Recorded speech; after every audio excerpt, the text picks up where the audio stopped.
We got another day of NBA action. And with FanDuel, every night is a watch party. So it's time for your FanDuel crew to make their bets. So, what's the move tonight, gang? You know that new customers who bet $5 get $200 back in bonus bets if you win. Woohoo! We're heating up, fam. Bet all the stars with all your friends and make every moment more only on FanDuel. New customers bet $5, get $200 back in bonus bets if you win. Make every moment more with FanDuel. It goes down in the DM. It go down in the DM. 21 plus and present in Iowa. First online real money wager only. $10 first deposit required. Bonus issued is non-withdrawable bonus bets that expire 7 days after receipt. See full terms at FanDuel.com/sportsbook. Gambling problem? Call 1-800-BETS-OFF. Ryan Reynolds here from Mint Mobile. With the price of just about everything going up during inflation, we thought we'd bring our prices down. So to help us, we brought in a reverse auctioneer, which is apparently a thing. Mint Mobile Unlimited Premium Wireless. How to get 30, 30, bit to get 30, bit to get 20, 20, 20, bit to get 20, 20, bit to get 15, 15, 15, 15, just $15 a month? Sold! Give it a try at mintmobile.com/switch. $45 up front for 3 months plus taxes and fees. Promo rate for new customers for limited time. Unlimited more than 40 gigabytes per month. Slows full terms at mintmobile.com. Discover the power of learning with Chegg. Their homework help is backed by qualified experts who provide you with reliable and easy-to-understand explanations that take you from studying to learning. Get study help designed with your learning journey in mind, with millions of solutions supported by trusted experts. Stay on track and in control, no matter where you are in the semester, with Chegg. Learn more at Chegg.com. That's CHEGG.com.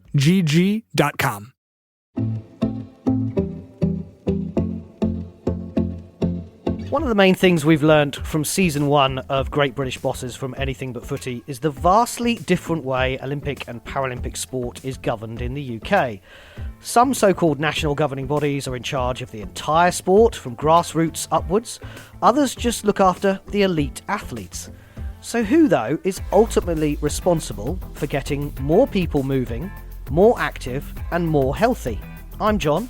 And I'm Michael, and we're in the centre of London at the offices of Sport England. They are the organisation responsible for making participation in sport a habit for life. And the man we're going to meet was also partly behind the transformation of Paralympic sport in Great Britain.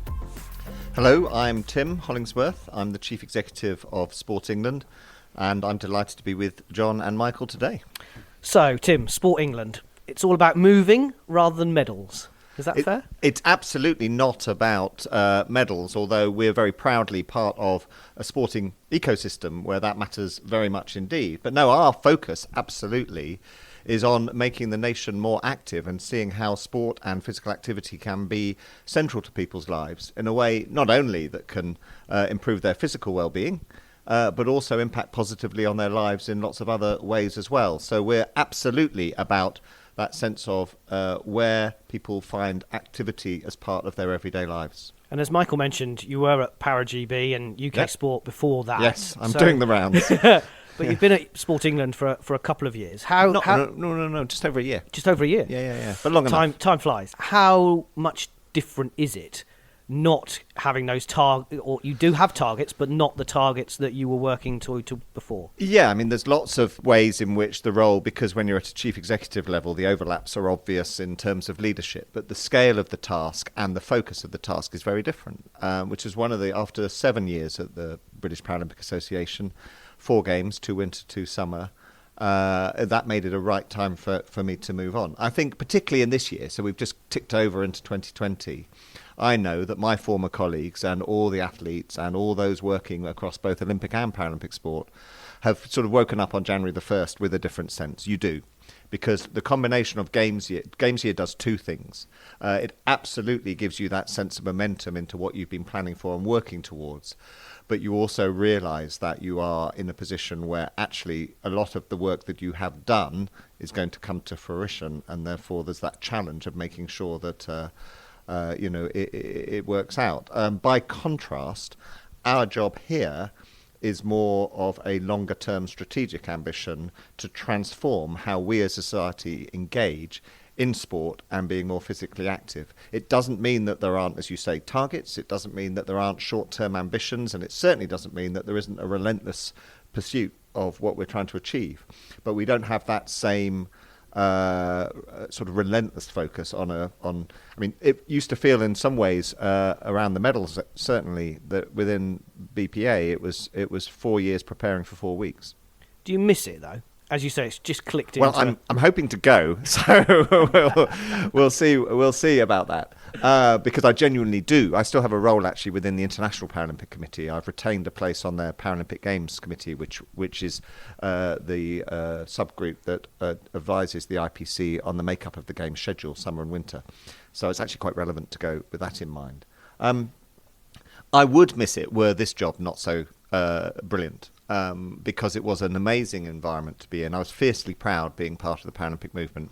I was fiercely proud of having joined it before London and seen, the way that it developed and continued to develop through to where we are now.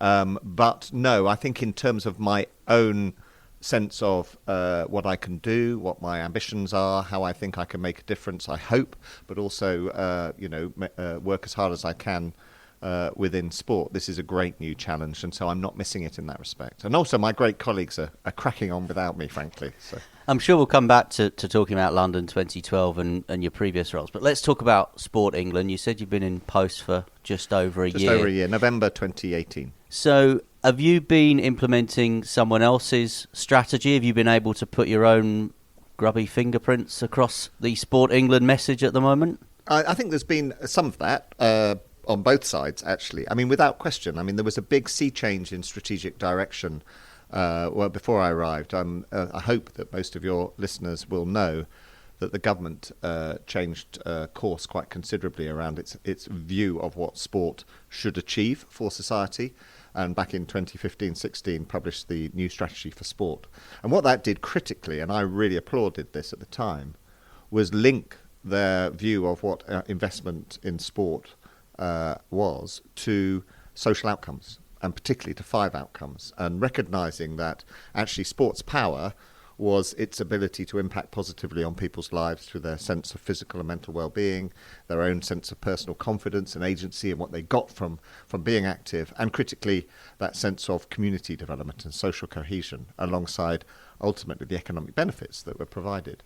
So having had that strategic change where it wasn't just about how many people are participating, but it was about what impact is that having and how is it benefiting people's lives. Sport England in turn took quite a radical shift in approach towards an active nation, which is the strategy that's currently in its final year of development. So in coming in, on the one part, Michael, yes, there was a continuation of that, a lot of the very good work that had gone into that. And in fact, in a very good way, because I think in the 2 or 3 years before I joined, Sport England was a bit finding its way. So one of my jobs was to come in and look at across a lot of what we'd called our sort of test and learn approach to what might work in that environment and start to make some clearer decisions about what we had learned and what we could do more of.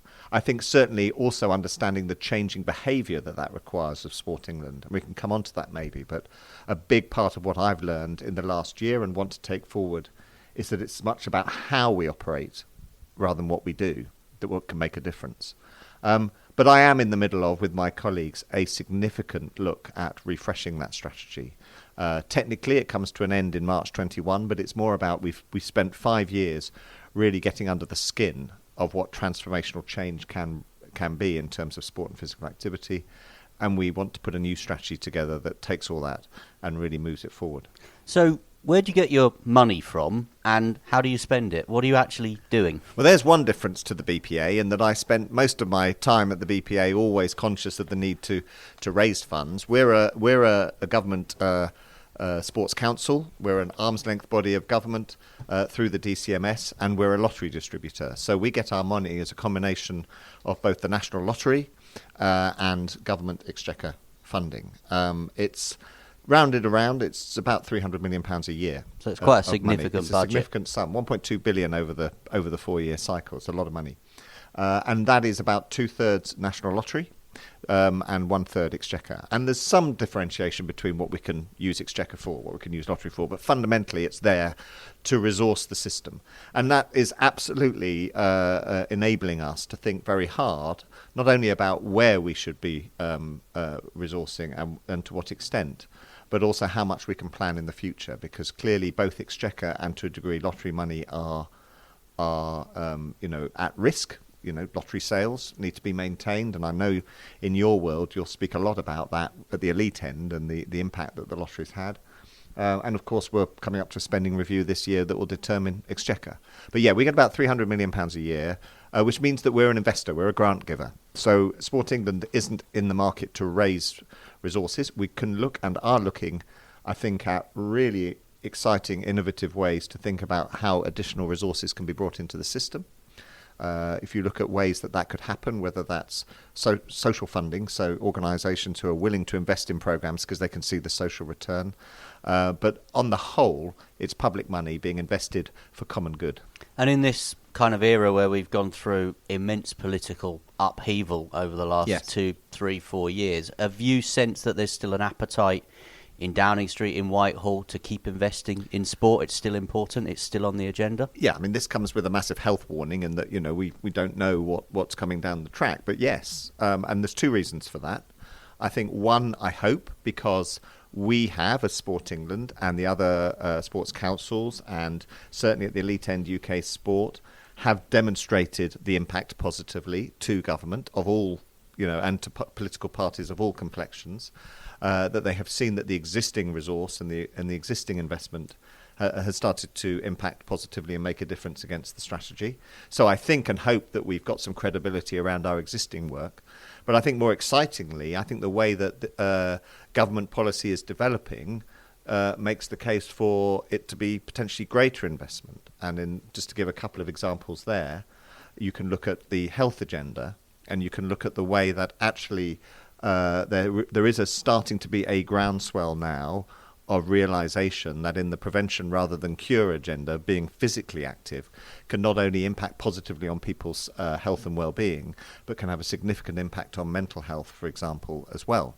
So where this was not on the agenda 5 years ago, there's quite a lot of discussion now within the health sector about what's known as social prescribing, where a GP or a primary healthcare professional will not just necessarily write out a form for a drug, but will actually socially prescribe. And so why don't you actually think about, some activity in your life to overcome, either an ailment or a condition.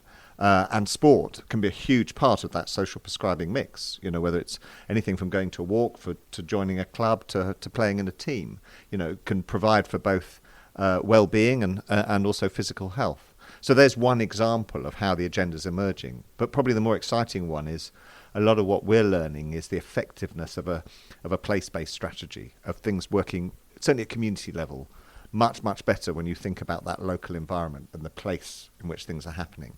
And we'll have all seen how the government is moving towards that, not least with its recognition that it needs to impact positively on communities and towns and places that has felt maybe a bit left behind by the last decade or so. So we have got real opportunity for more.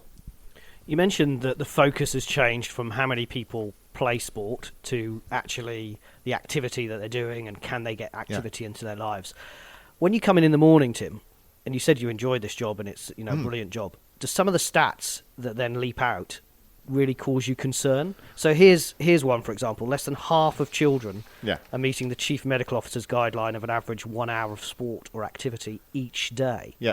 And then twice as many men take part in sport than women. Yes, and that there is clear inequalities in, for example, among disabled people versus non-disabled people, among various ethnic groups compared to the white British majority, most notably of all, and something that underpins all of that, social economic circumstance. So, every statistic in our own Active Life survey shows us that your social economic circumstance, where you live and how much money you have, is the biggest determining factor of the likelihood of your being active. So it does concern me, but it's our job. So I'm concerned as a citizen and I'm concerned as a leader, but I'm excited by the fact that that's our challenge because, if you want to put societal problems into a professional context, professionally, that is absolutely why we're so relentlessly focused on trying to change that, because those statistics do alarm. I think the children and young people one, particularly, recognising how not only is that a challenge for young people at this stage in their life, but if we're not embedding a sort of habit for life in our young people, then we're only going to store up the challenge of inactivity, for future years. So there we are living with the realisation at the moment that we need to transform the habits of the nation in that way. We are seeing some success, by the way. I mean, the general level of activity in this cycle has gone up by over 1 million. So, more people are being active. There are things that are starting to happen and work. But the big challenge is that level of people who are inactive, for whom there's almost no activity in their lives at all, both at adult level and particularly among children and young people. I appreciate that it's 3 men in a room talking Yes. on this podcast, but one of your big successes at Sport England has been the obviously the campaign This Girl Can, Yeah. and you've got released a new video as well to promote that. How much of a game changer has that been?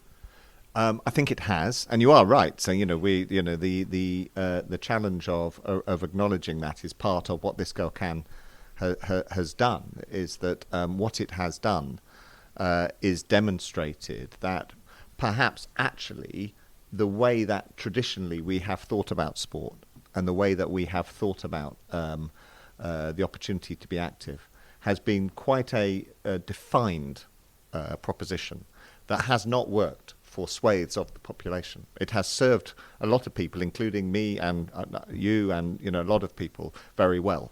Made sport part of your life, enjoy it, find yourself passionate about it, and it fits. But there are a lot of people for whom that is not the case. And one of the issues that we identified 5 years ago when This Girl Can kicked off was that for many women, those were quite social in their nature. So it was about fear of judgment. It was about the welcome that they felt they got in a club or in a leisure centre or facility.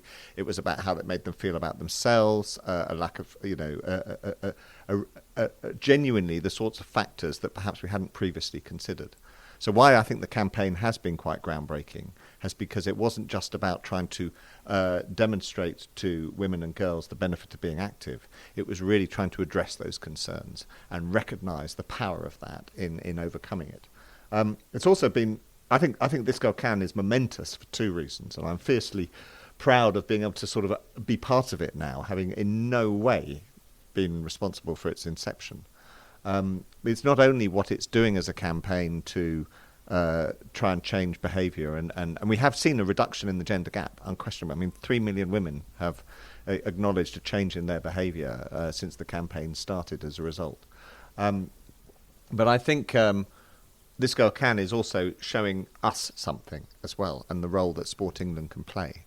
Is that I don't think going forward we are automatically going to just sit here and sort of try and transact our way to more activity where we, pinprick our investments in such a way that we think if we do this here, that'll return that, and we do this here. We have to be more advocacy-led. We have to be more passionate about our view that we can facilitate and drive a whole sort of sense of what can be achieved. And a campaign like This Girl Can, or in a similar vein last year with targeting individuals with long-term health conditions, we had a campaign called We're Undefeatable, which again was geared very much to showing how any activity is better than none and how possible that can be in everyday life and how self-determining often that can be. So campaigning for us, This Girl Can, it's about absolutely breaking down the barriers that in this case women feel that are there for them to be active, but it's also teaching Sport England how we can think and behave differently. And talking of This Girl Can and the latest campaign film, which has come out just a couple of days before we record, you simply don't see tampon strings, do you, in promo videos or TV adverts? So when you sat down to conceive that Certainly video... Certainly not from public bodies, normally. No, you don't. Yeah. It's a game changer. It's brave. Would that be fair? I like the fact that you think so. I think if we were to sit here going, aren't we brave, we'd be slightly self-congratulatory.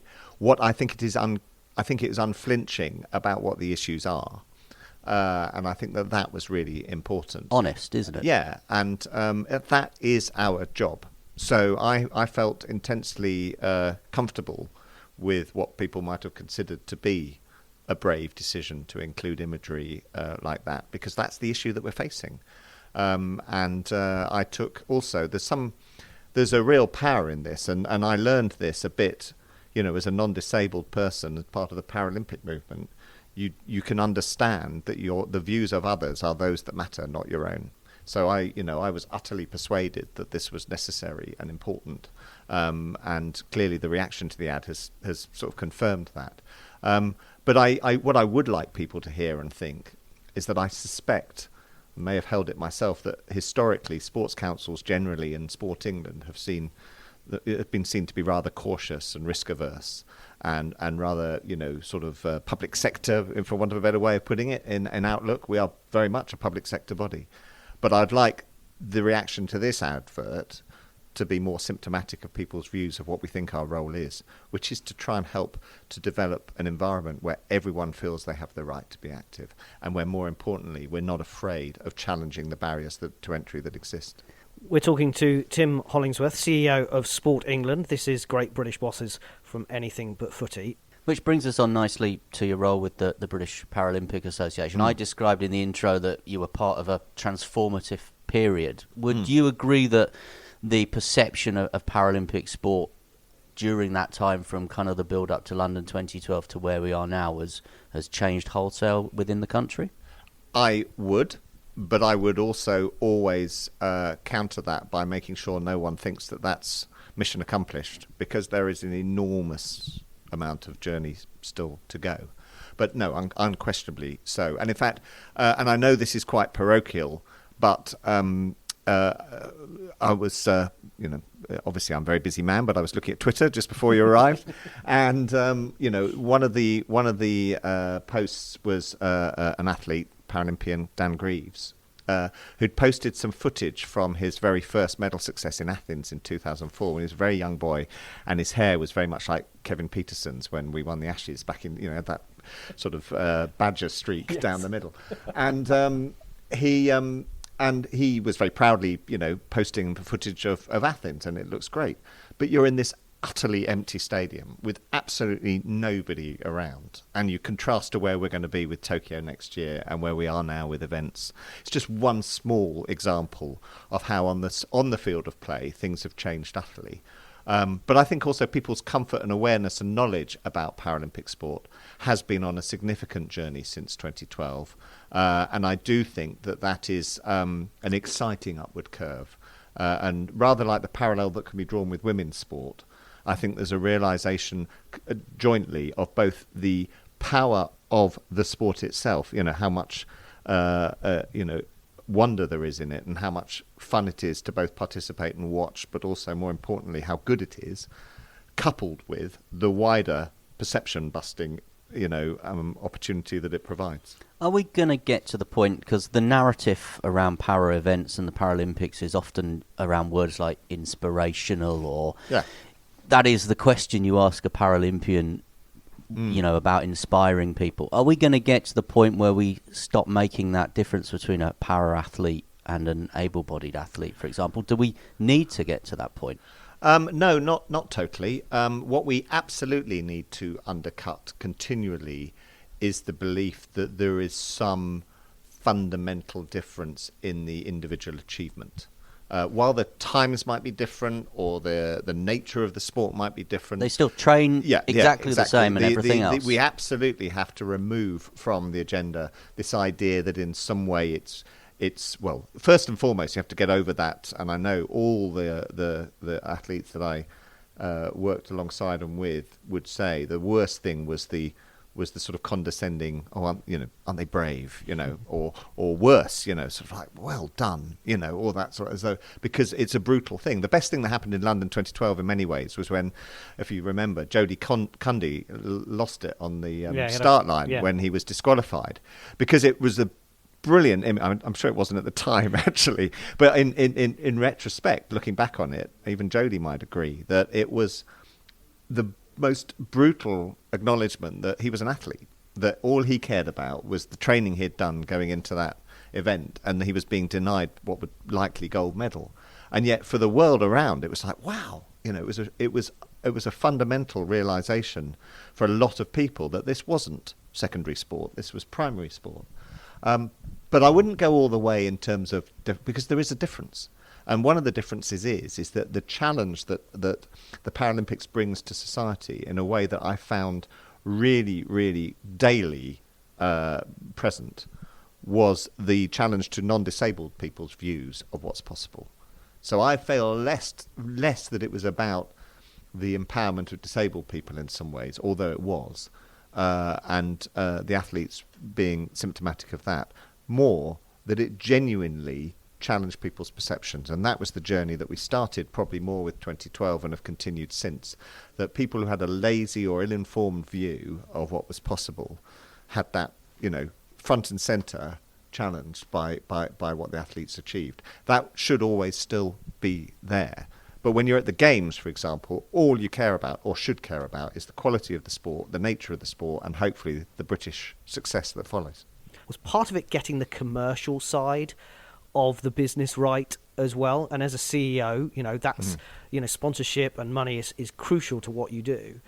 And actually having sponsors come in and support those para-athletes, how crucial was that, do you think, to help change minds as well? Oh, absolutely fundamental. As was Channel 4 and the way that a broadcaster actually, and I should say many other broadcasters, not least the BBC, with the way they treated it in news and radio. But when you also had a commercial broadcaster who realised the role that they could play above and beyond just showing the sport in terms of challenging perceptions. But the commercial, looking back, the commercial imperative for both Olympic and Paralympic sport remains acute. It does so for financial reasons. The vast majority, the BPA actually is a charity. It did receive some money via UK Sport for its core games preparation, but 85, I think it was, % or so of its income was fundraised, either through commercial partnerships or fundraising. And the commercial partners always provided three really, really critical roles and continue to do so. One is the underpinning resource, so the rights fee, the money, the sponsorship, paying the bills. Secondly, the immensely powerful platform that they often provided for then telling stories and amplifying the power of Paralympic sport. So at their best, the partnerships did that brilliantly. If you think about the way that Sainsbury's managed to do that, how some of the BP adverts going into the last games did that, and I could name any number of sponsors. What Toyota are doing ahead of Tokyo now. And then thirdly, for a small organisation that was punching very much above its weight, it was incredibly valuable to have that professional and commercial expertise on hand. So I found as chief executive that I got a lot from my engagement with the leaders of those multinational corporations, because they're highly successful business people in their own right, and they had a lot to give and a lot to offer in terms of advice and support.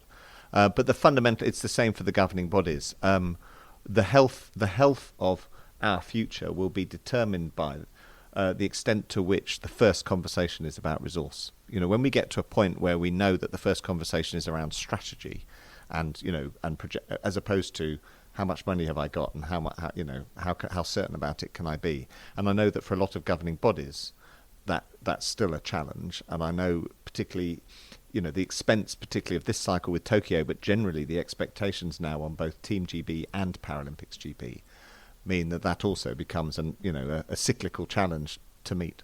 You mentioned some great brands there. Do you ever get to the point, do you think we'll ever get to the point in this country where, like in America, they've now just said it's Team USA for the Olympics and the Paralympics? Well, this is a really interesting fact, but I mean, at the moment, there are two reasons why, I'm now in a different role and I'm now within Sport England, so I could probably say, I actually wouldn't want to see that happen. Because one of the things I would observe within the USA is, while that might work from a commercial perspective, that doesn't necessarily give a huge amount of autonomy around the Paralympic side. And it actually loses some of the identity of the Paralympic team. So I would argue that in America, the American, that's got some fantastic athletes, but they don't have any sort of sense of profile around Paralympic sport in the same way, because it's absorbed within the huge machine that is the US Olympic movement. And more importantly, I was talking to you about the distinct difference that Paralympic sponsors could make. If you have that unique relationship and that unique identity, you can actually drive a slightly different agenda. I mean, I'm a huge Olympics fan, but I think the higher purpose of the Paralympics for me was slightly elevating from that mix. So while it might work, there are lots of partnerships that are. I mean, you look across the piece now, and I've gone, so I can talk. But Toyota, British Airways, there are obviously a lot of partners who've got both Olympic and Paralympic rights. That's quite powerful. But I'm not sure it necessarily will serve the Paralympic movement. Because the general public just call it Team GB. Yes, and there's a bigger issue. Yeah, are you talking as an administrator? And if you were to go down onto that street, we're in a building that's got Sport England, UK Sport. There's a building around the corner that's got GB Snow Sport, Team GB, Para GB. The person on the street might go, well, surely they're all just the same thing, or they're all doing the same thing. And when it comes to the games, it is pretty unified, right? I think the big issue there is whether it's just Team GB or Team GB and Paralympics GB. One of the reasons why I'll reflect on what you just said there, Michael. Am I talking as an administrator? I probably am, actually. I probably am. But I'm doing it for a very good reason, which is that I think the fierce determination to make the distinction around what the Paralympics was led to a separate brand. Apart from the fact Team GB is actually owned by the British Olympic Association, so it's up to them who uses it or not. Where your challenge is absolutely right is the extent to which that dilutes the opportunity for revenue generation, commercial partnership. And I think there is a movement, and you're probably aware of this, there is a movement to try and tie a lot more of that together and to aggregate rights a lot better. And I think that's probably a good idea. By the way, I'm out of this now in that respect. I mean, I'm very interested and we're talking about it, but it's no longer my responsibility. So I should probably take a step back and go, do you know what, I can probably see what you mean a bit more. Well, I want to pick your brains then slightly on that, because Michael mentioned quite a few overarching organisations. So are there, and I said this in the introductions, some of our governing bodies look after from grassroots all the way up to elite, others just look after elite. Is it too confusing? Are there too many organisations in British sport? Well, there are a lot. And I think it's what drives. I mean, you're right back at the start of this conversation. You asked me about priorities and what I was trying to do differently, or even I think you said my hands are never grubby, but get my hands on things. One of the recognition points that I did have coming in was that the need to collaborate and the need to engage much more in sort of partnership working is something that we absolutely had to prioritise and take forward. And I think that's true across the sporting landscape. I think there are a lot of organisations, and you could argue that one answer is to try and narrow that down, and to some degrees maybe, but there are two reasons why it's very difficult. One of them is beyond our pay grade, which is the politics of devolution. I mean, everyone goes, why are there 4 different sports councils, or why are there 4 different governing bodies for athletics, or well, because we're devolved, and that's a decision that was taken with not thinking, well, what will this do for sport? If you really want to simplify the sporting landscape, the first thing you should do is roll back devolution, and I don't think that's going to happen. So that is one of the living consequences that we have in terms of people who say, oh, can't we make it simpler? Is that, well, we have 4 different nations who are trying to join up as much as possible. And one of the successes I think that's come out of London is there is a good deal more coordination. Next week I'm spending the day with the chief execs of Wales, Scotland, Northern Ireland and UK Sport. We do a lot of that now to try and make sure that we join the dots as much as possible. But you can't go from there to merge, because political devolution makes that an impossible fact. So I think we need that realisation, and I think people who go to a quick assumption that we could have lots of fewer bodies have got to take the devolution point into respect. The only other point I would make is that I think there's a question to be asked for Sport England. There's a question to be asked across the sporting landscape as to whether we could look to consolidate some of the roles and responsibilities. Sport is organised in a sort of 20th century way, and I think we need to become a 21st century business we are an analog industry. We need to become a digital industry. We do need to, and I think I know what I mean by that, but please don't ask me more than one question. But, we do need to put the digital presence of being active and playing sport absolutely at the centre of what we do. That would argue for far less territorial involvement and far more collaborative working and far more aggregating of information and data. And certainly one of the imperatives for us, Sport England, and one of the imperatives I would argue for us as an industry and a sector, is that we need to open up the data in a way that makes it very easy for someone to find something for them online, if that's what they want to do. It is not at the moment. It is, as we found out last year with the survey, it is twice as easy to book a takeaway pizza as it is a squash court. That's the challenge. So where I think your question might come to more reality is as we reinvent what sport looks like for the 21st century and recognise that some of the old linear ways of doing it will need to just sort of become more broad. Is that, looking ahead to the future, then your biggest ambition when the time comes and you walk out of here for the last time? Is that what you want to look back on and say that's my legacy, or is it a case of I want to make sure we've got the same level of playing fields that we've always had, the childhood obesity hasn't got any worse, Great Britain have a basketball team at the Olympics? What would you like to sort of look back and think, well, I achieved my that? primary ambition is that playing sport and being physically active is central to everyone's life, and the benefits of that are recognised, and that we have created a sporting ecosystem. And I think it is an ecosystem, by the way, and it sounds like just playing with words, but the more you think about an ecosystem, you recognise the dependencies that exist between all the different organisations, whether it's a leisure operator, a national governing body, a charitable body, the health sector, schools. Everyone's trying fundamentally to work towards this agenda of getting people more active. Then it becomes more about how we can collaborate and work together. But no, my prime ambition will be that we've overcome the barriers to entry, that we've addressed some of the stubborn inequalities that fundamentally exist, that we've found ways to do that. In my own view, that's about a focus very much relentlessly on 3 Ps of purpose, people and place. You have to really demonstrate to people why being active is the right thing to do and that will benefit their lives. You have to have the people in place to support and make that happen, whether that's the coaching workforce, the administrating workforce, the volunteers, the clubs, the leisure operators, the local communities. And you fundamentally need to understand place. You need to recognise that national solutions have been good for some and exclusive of others, but everyone has their own sense of place, what makes sense for their life, what facilities are around them, what opportunities are around them, and how can you adapt your, the offer to suit that. So the secondary bit to that is that the 21st century version of sport will emerge. But my own unrelenting hope is that my time at Sport England brings to the fore that view that there are transformational benefits to people's lives through being active, that sport can be fundamentally part of that. And that we've done everything we can do to address the barriers that exist to that at the moment. If the marketing people are listening, Just Eat could become Just Sport. Yeah. And exactly that kind of thing on the app. Very quickly to finish with, that's looking forward.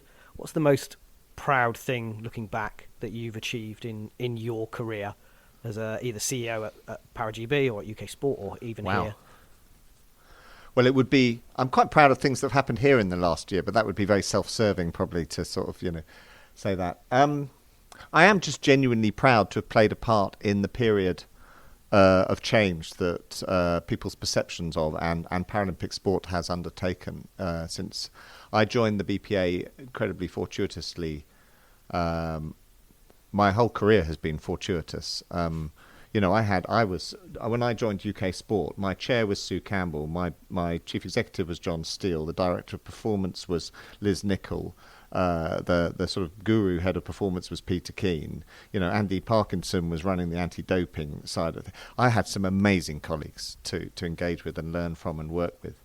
But joining in 2011 the Paralympic movement just before London and seeing it through to what was essentially the period just after the Pyeongchang Winter Games, if I can have a sort of pride in general involvement, it's certainly that. More specifically, the 1 gold medal that we won on the last day in Pyeongchang, which hit our medal target for Pyeongchang, But rather more personally, it ticked over to be the 100th gold medal that was won by Paralympics GB at Summer and Winter Games while I was chief executive. I'm pretty proud of that. Tim Hollingsworth, CEO of Sport England, thank you very much for talking to Great British Bosses from Anything But Footy. Thank you both for the opportunity. Sports Social Podcast Network. With the Lucky Land Slots, you can get lucky just about anywhere. This is your captain speaking. We've got clear runway and the weather's fine, but we're just going to circle up here a while and get lucky. No, nothing like that. It's just these cash prizes add up quick. So I suggest you sit back, keep your tray table upright, and start getting lucky. Play for free at LuckyLandSlots.com. Are you feeling lucky? No purchase necessary. Void where prohibited by law. 18+ terms and conditions apply. See website for details.